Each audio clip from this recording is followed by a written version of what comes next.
Assalamualaikum warahmatullahi wabarakatuh dan selamat malam kepada semua. Alhamdulillah, bersyukur ke atas ilahi atas limpah rahmat dan serta nikmat masa dan nyawa juga tenaga yang dianugerah kepada kami untuk menyiapkan tugasan ini dengan jayanya. Saya selaku Ketua Kumpulan 9 ingin berdedikasi ucapan penghargaan ini kepada pensyarah tercinta iaitu Dr. Khairulizah binti Hamzah yang telah menuju ajar serta bimbingan daripadanya. Pertama, kami dari Kumpulan 9 Iris akan membentangkan tajuk kami iaitu motivasi pekerja. Saya Siti Aisyah binti Sukailan selaku Ketua Kumpulan dan ahli kumpulan saya iaitu Rafta Lian Heli, Ahmad Nazir bin Ahmad Rabi'i, Muhammad Zulhusni bin Saidin, Muhammad Adam Imran bin Zulkifli, Muhammad Daniel Hakim bin Ishaq, Muhammad Zarul Nizam bin Muhammad Nasir, Muhammad Harid bin Firdaus, Dendi Kazib Poimin dan Siti Nurmulyati binti Musunan akan memulakan pembentangan ini. Pengenalan.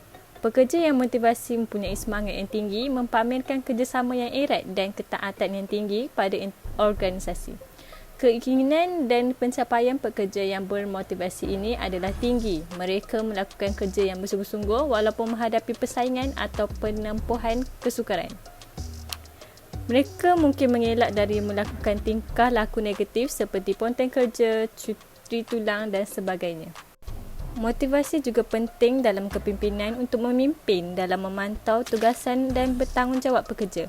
Pekerja bukan sahaja mengharapkan ganjaran berupa wang untuk meningkatkan prestasi mereka. Sebaliknya, faktor motivasi lainnya juga mendorong ke arah kecemerlangan. Misalnya, pekerja memerlukan pengiktirafan dan pujian terhadap kerja-kerja yang dilakukan oleh mereka. Pekerja juga mahu pihak pengurusan memberi mereka peluang untuk terlibat dalam membuat keputusan dan mewujudkan suasana yang menyeronokkan dan harmoni. Motivasi, ganjaran dan upah merupakan aspek yang penting dalam dunia pekerja masa kini. Hal ini demikian juga dapat mempengaruhi motivasi dalam seorang pekerja dan sekaligus meningkatkan produktiviti organisasi tersebut. Sebuah organisasi haruslah mengetahui betapa pentingnya motivasi, ganjaran dan upah itu dalam mempengaruhi kualiti dan produktiviti.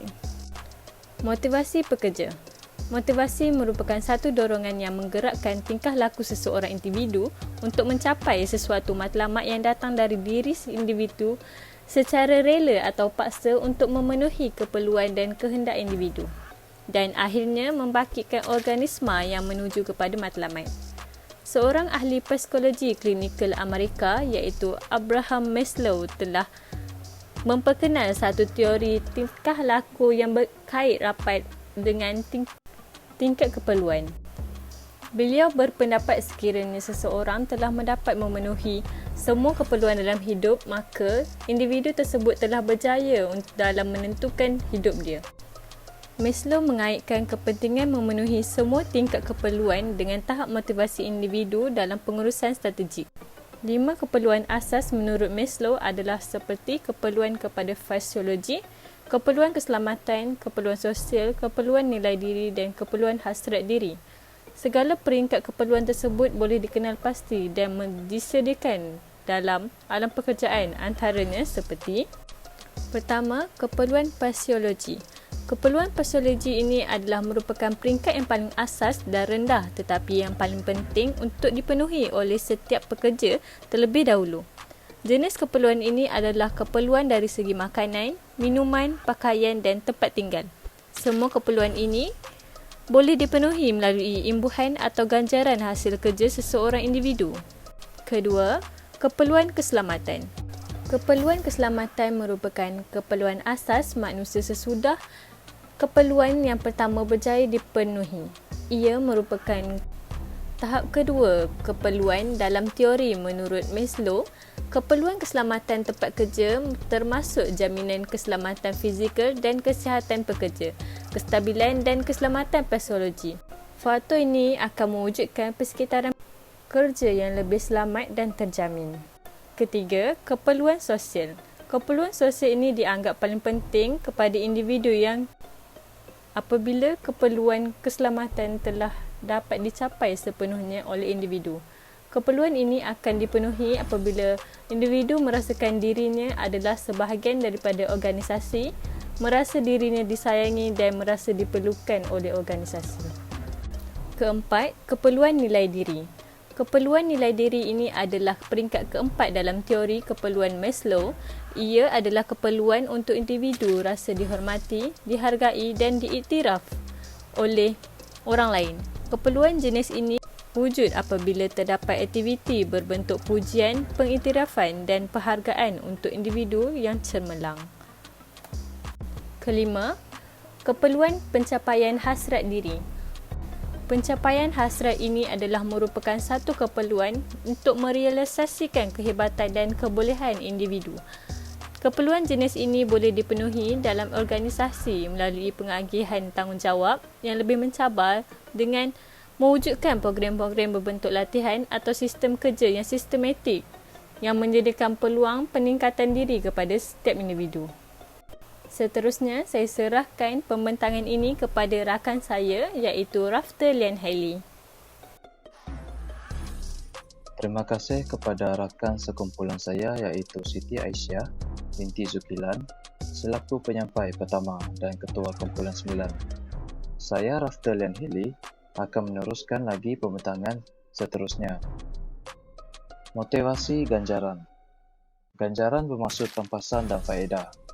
Pampasan yang dimasukkan di sini adalah pembayaran berbentuk kewangan seperti bonus, insurans dan gaji yang dibayar oleh majikan kepada pekerja. Manakala faedah pula melibatkan kemudahan yang disediakan oleh majikan seperti rawatan percuma, kaunseling keluarga, penyediaan makanan, tempat tinggal dan sebagainya. Ganjaran terbahagi kepada dua, iaitu secara langsung dan tidak langsung. Ganjaran secara langsung adalah gaji, manakala ganjaran secara tidak langsung pula ialah pampasan dan faedah yang melibatkan kebajikan serta keselamatan pekerja seperti tempat tinggal, pengangkutan, peluang meningkatkan kerjaya, kenaikan pangkat dan pengistarafan status. Faktor-faktor yang mempengaruhi nilai ganjaran. Yang pertama adalah besar atau kecil gaji yang diberi oleh majikan atas perkhidmatan seseorang. Kedua, mempunyai prestasi yang baik, maka ganjaran juga akan dibayar mengikut perkhidmatan. Ketiga, mempunyai pengalaman yang cukup luas untuk menyelesaikan masalah, maka ganjaran akan diberi mengikut perkhidmatan beliau. Yang keempat, memiliki potensi kerja yang baik ataupun anggota organisasi tersebut berpotensi mempengaruhi cara pegawai dalam sesuatu organisasi dalam bekerja. Tujuan untuk memberi motivasi pada setiap pekerja yang bergabung atau bekerja pada suatu organisasi ataupun sesuatu perniagaan. Kedua, para pekerja dapat lebih termotivasi untuk melakukan tugas-tugasnya dengan lebih baik dan efisien demi mendapatkan ganjaran yang setimpal atas segala jernih payah yang mereka lakukan. Yang ketiga, sehingga tujuan sesuatu organisasi dapat tercapai dengan efektif dan efisien. Yang keempat, tugas-tugas dalam sesuatu organisasi itu perlu adanya sesuatu bahagian sumber daya manusia yang merupakan bahagian penting dalam sesuatu sistem ganjaran organisasi. Yang kelima, dapat mempengaruhi sikap dan kepuasan serta prestasi kerja. Yang keenam, membantu organisasi mempunyai pekerja yang baik dalam menyelesaikan tugas pekerjaannya. Yang ketujuh, mendorong pekerja berusaha mencapai prestasi kerja yang diingini. Yang ke-8, mempertahankan pekerja dalam organisasi. Seterusnya, saya akan serahkan pembentangan selanjutnya kepada Siti Mulyati. Dipersilakan.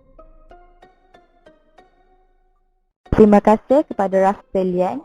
Seterusnya, saya akan meneruskan pembentangan iaitu contoh-contoh ganjaran. Yang pertama, berbentuk keuangan. Biasanya ia diberi dalam bentuk kenaikan gaji, bonus, program keuntungan bersama dan komisen. Yang pertama, kenaikan gaji. Di dalam syarikat-syarikat kecil tidak ada sistem gaji yang tetap. Majikan mudah untuk memberi ganjaran kepada mereka yang cemerlang dan berpotensi dalam tugas pada bila-bila masa. Seterusnya, bonus dan program keuntungan bersama. Bonus boleh diberi berdasarkan tahap pencapaian individu atau kumpulan.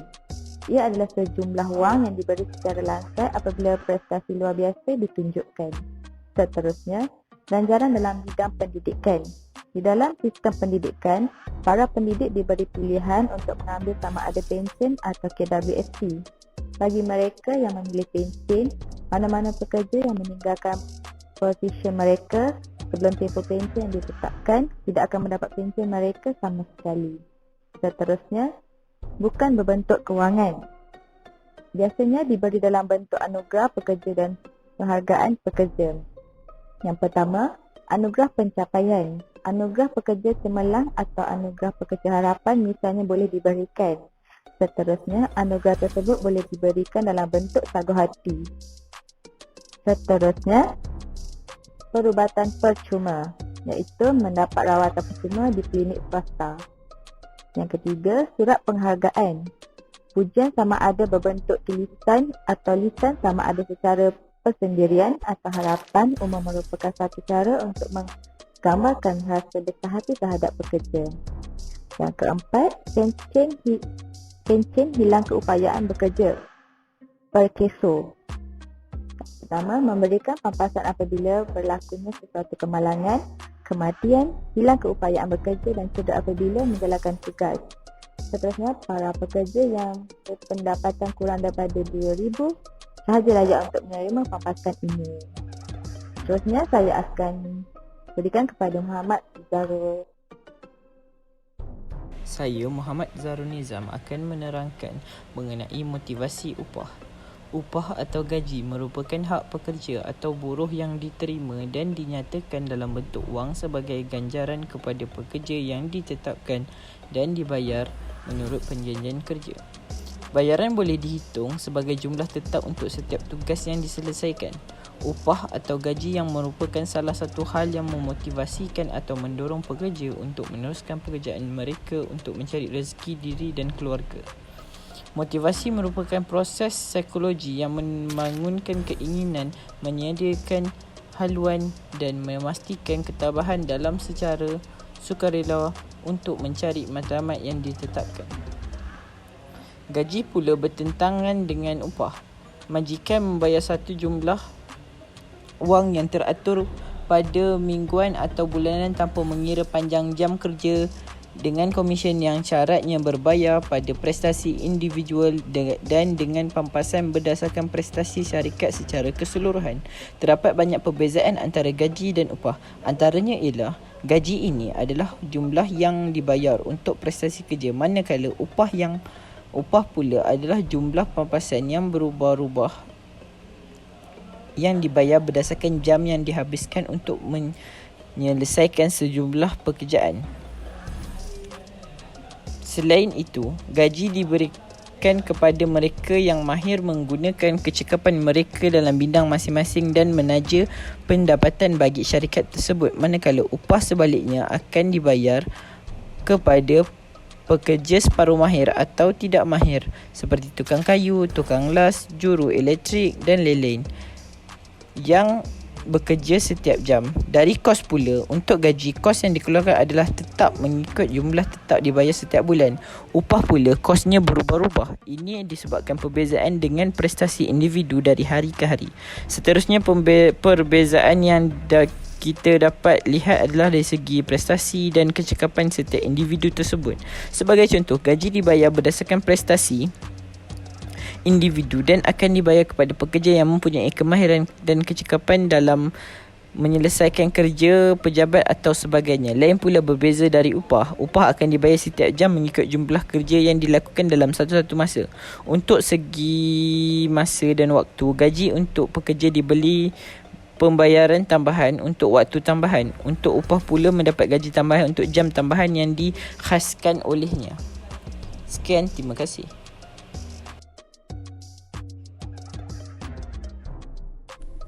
Assalamualaikum warahmatullahi wabarakatuh. Terima kasih kepada kawan saya. Seterusnya, saya Muhammad Daniel Hakim bin Ishaq akan menerangkan tentang teori pengupahan. Untuk teori pengupahan ini, ia adalah satu ilmu yang mempelajari cara penentuan dan perubahan bentuk upah yang ditetapkan.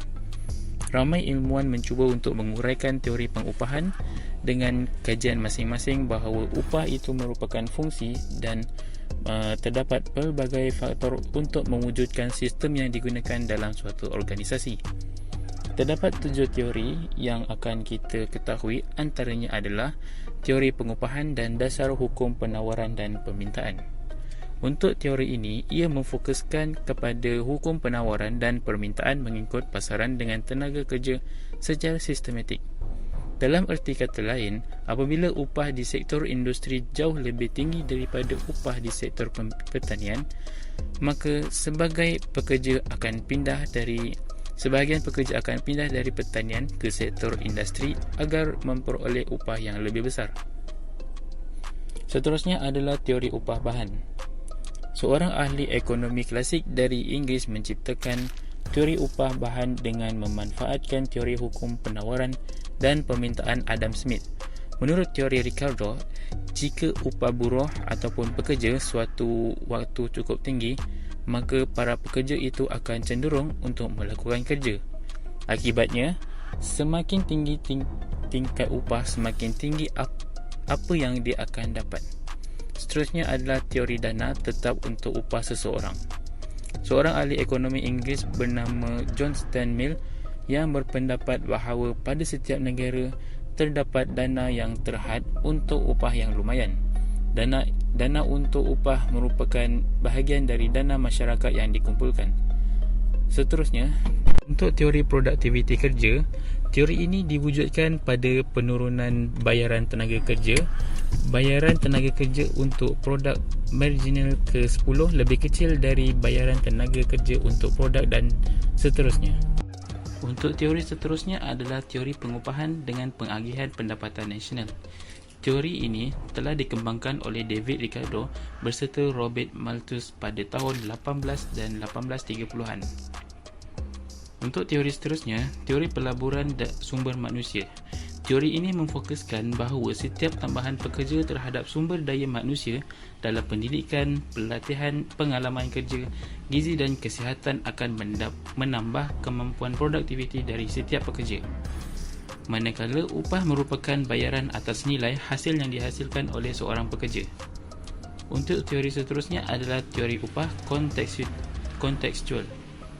Tingkat upah pada suatu syarikat dipengaruhi oleh beberapa faktor, iaitu keadaan perusahaan itu sendiri. Seterusnya adalah faktor sosial masyarakat. Seterusnya adalah kualiti produk. Seterusnya teknologi yang diterapkan di perusahaan yang dipengaruhi oleh kualiti dan produktiviti sumber daya manusia. Poin seterusnya adalah tingkat upah di syarikat yang lain. Seterusnya adalah pengurusan pimpinan perusahaan lain yang sama. Yang terakhir adalah tingkat pengurusan pimpinan perusahaan dan sebagainya. Dari teori-teori tersebut di atas, kita dapat mengambil satu kesimpulan bahawa teori upah di setiap perusahaan ternyata tidak dapat kita samakan secara keseluruhan. Untuk kesimpulan, segala tingkah laku individu dalam mencapai tahap kerja berkualiti dalam sebuah organisasi adalah berkait rapat dengan tahap motivasi individu tersebut dalam pengurusan kerja. Motivasi merupakan suatu proses kognitif yang mempunyai hubungan dengan cara seorang individu untuk menguruskan matlamat kerja berkualiti sebelum memulakan sesuatu pekerjaan. Seseorang individu akan bekerja bersungguh-sungguh kerana dorongan motivasi untuk terus memenuhi segala keperluan yang dikehendaki dalam kehidupannya. Kerja yang bersungguh-sungguh ini secara langsung akan membantu individu tersebut untuk mencapai objektif dan matlamat kualiti dalam organisasi. Sudah tentu tahap kualiti yang dicapai akan dapat mendorong seseorang individu tersebut untuk lebih bermotivasi dan mencapai kualiti kerja secara optimum. Itu sahaja daripada saya. Terima kasih.